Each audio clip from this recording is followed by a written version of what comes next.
Hi, my name is Sanjay Sharma. My work tries to show the social and political identity of the cities.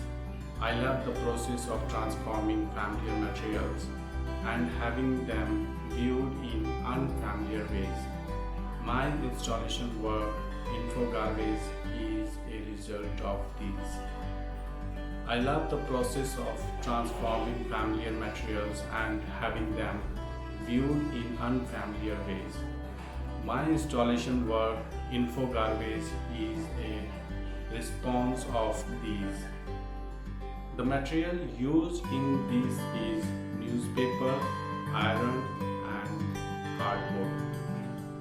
I am very happy to display my work at Gallery 1008 in a group show titled Molecule.